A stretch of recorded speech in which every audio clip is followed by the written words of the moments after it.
Assalamualaikum warahmatullahi wabarakatuh. Kami dari kelompok 1 pengantar ilmu ekonomi makro ingin mempresentasikan tentang struktur dasar ekonomi makro. Sebelumnya kami ingin memperkenalkan diri. Perkenalkan, nama saya Aan Anila Fitriani sebagai moderator. Selanjutnya, Perkenalkan, nama saya Alvina. Alvina Nurul Wahdah. Perkenalkan, nama saya Ari Dewa Putra.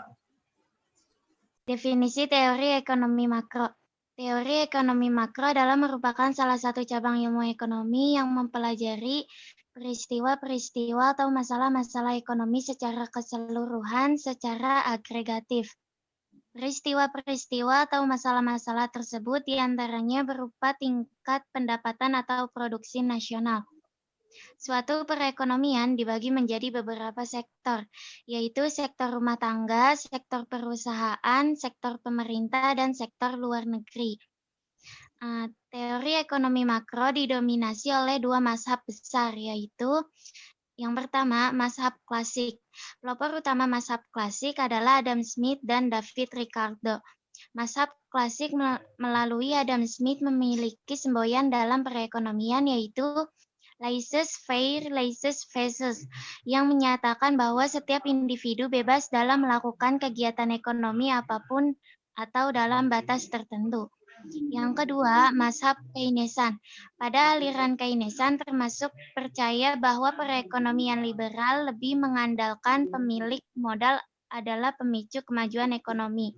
Tetapi mereka juga percaya bahwa konsep kapitalisme memiliki kelemahan. Karena itu perlu adanya campur tangan pemerintah. Selanjutnya, hubungan antara variabel ekonomi makro yang akan dibacakan oleh Ari Dewa Putra. Hubungan antara variabel ekonomi makro, ilmu ekonomi makro adalah merupakan bagian dari ilmu ekonomi yang mempelajari masalah ekonomi secara keseluruhan atau totalitas atau agregat, atau yang dapat diartikan sebagai ilmu ekonomi yang membicarakan perekonomian secara keseluruhan. Hubungan antar variabel ilmu ekonomi terdiri dari 4 tipe, yaitu 1. Hubungan perilaku, yaitu gambaran hubungan satu variabel atau beberapa variabel. Contohnya C sama dengan A plus CY. 2. Hubungan identitas, yang merupakan hubungan definisional yang tepat sama antara satu variabel dengan satu atau beberapa variabel lain. Contohnya GDP sama dengan C plus I plus G plus buka kurung X min M tutup kurung. 3. Hubungan teknologi merupakan hubungan antara variabel yang disebabkan oleh sifat fisik dari variabel tersebut. Contohnya reaksi biaya total karena merupakan jumlah output yang diproduksi. 4. Hubungan kelembagaan, yaitu hubungan yang terjadi karena pengaruh tindakan suatu lembaga.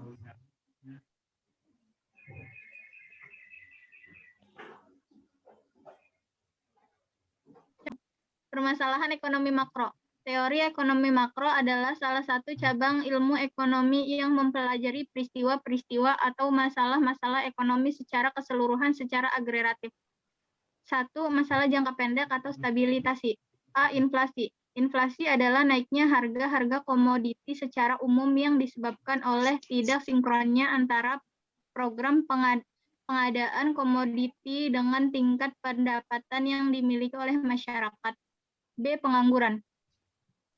Pengangguran terjadi karena senjang penyediaan lapangan kerja dengan jumlah tenaga kerja yang mencari pekerjaan. C. Ketimpangan dalam neraca pembayaran. Neraca pembayaran yang timpang adalah kesenjangan antara jumlah perolehan dari ekspor dengan pembayaran untuk impor. Bila impor terlalu besar, maka devisa akan semakin berkurang. Sedangkan bila ekspor terlalu besar, maka nilai mata uang lokal akan menguat terhadap mata uang luar negeri.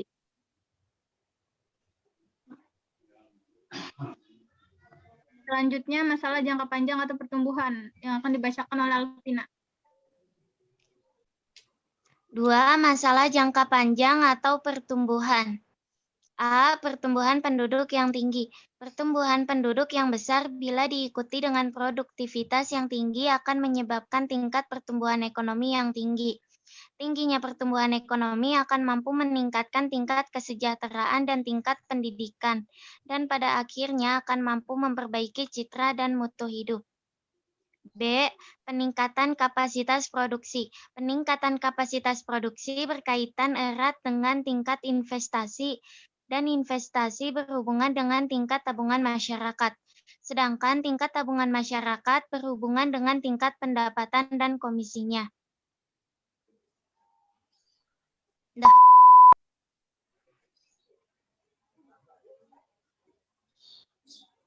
Selanjutnya kebijakan ekonomi makro yang akan dibacakan oleh Ari Dewa Putra.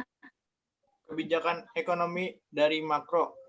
Kebijakan ekonomi makro yang dilakukan oleh setiap negara secara bersama-sama dilakukan oleh pemerintah dan swasta.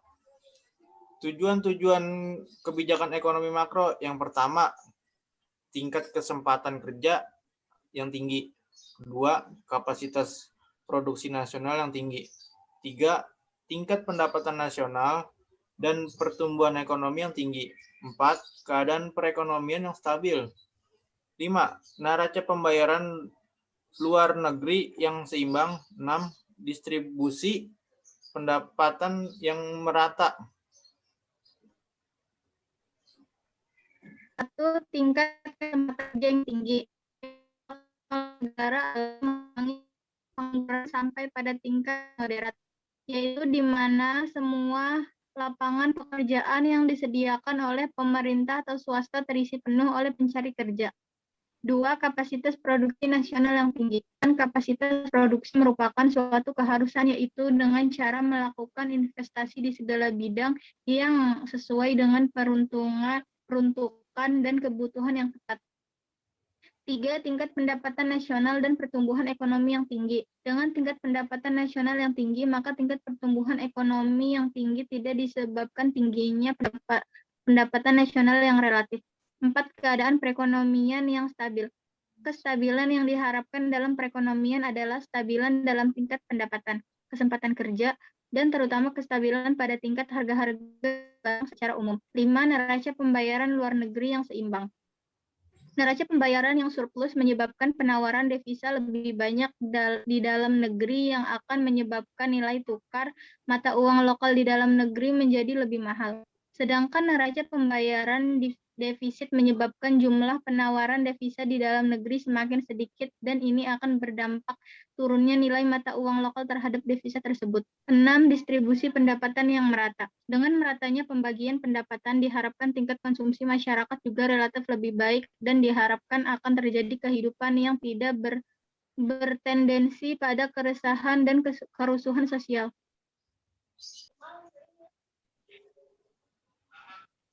Selanjutnya, kelompok kami akan membahas soal-soal kuantitatif dan kualitatif.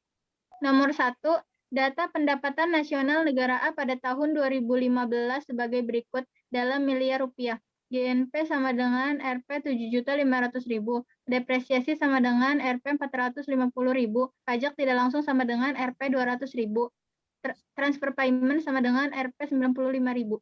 Berdasarkan data tersebut, besar pendapatan perorangan adalah penyelesaiannya, pendapatan perseorangan sama dengan GNP dikurangi penyusutan, dikurangi pajak tidak langsung, ditambah transfer, sama dengan GNP 7.500.000 dikurangi penyusutan 450.000, dikurangi pajak tidak langsung 200.000, ditambah transfer 95.000. Hasilnya sama dengan 6.945.000. Selanjutnya akan dijelaskan oleh Alvina. Nomor 2, data untuk perhitungan pendapatan nasional sebagai berikut dalam miliar. Konsumsi sama dengan 40.000 miliar rupiah. Investasi sama dengan 47.500 miliar rupiah. Pengeluaran pemerintah sama dengan 23.500 miliar rupiah. Ekspor sama dengan 18.500 miliar rupiah. impor sama dengan 7.000 miliar rupiah. Pendapatan neto atas luar negeri sama dengan 90.000 miliar rupiah. Penyusutan sama dengan 65.500 miliar rupiah. Pajak langsung sama dengan 40.000 miliar rupiah. Pajak tidak langsung sama dengan 45.000 miliar rupiah. Ditanyakan berdasarkan pendapatan nasional dengan pendapatan pengeluaran adalah penyelesaiannya Y sama dengan C ditambah I ditambah G buka kurung X dikurang M tutup kurung. Sama dengan 40.000 ditambah 47.500 ditambah 23.500 ditambah buka kurung 18.500 dikurang 7.000 tutup kurung. Sama dengan 111.000 ditambah 11.500. Sama dengan 122.500 miliar rupiah. Soal kualitatif. Yang satu, analisis mengenai pengeluaran menyeluruh atau agregat dalam ekonomi makro meliputi 1. Pengeluaran rumah tangga atau disebut juga konsumsi rumah tangga. 2. Pengeluaran perusahaan atau disebut juga investasi. 3. Pengeluaran pemerintah. 4. Ekspor dan impor. Kedua, jelaskan masalah jangka panjang dalam permasalahan ekonomi makro. Berikut jawabannya. Permasalahan ekonomi makro adalah masalah ini terkait dengan upaya menyelaraskan antara pertumbuhan penduduk, pertambahan kapasitas produksi, dan ketersediaan barang untuk investasi. Nomor 3. Secara garis besar, permasalahan kebijakan makro adalah jawabannya pengangguran, kemiskinan, kesenjangan, dan inflasi.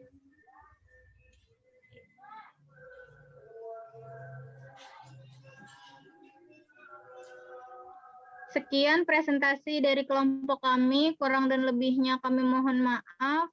Wassalamualaikum warahmatullahi wabarakatuh.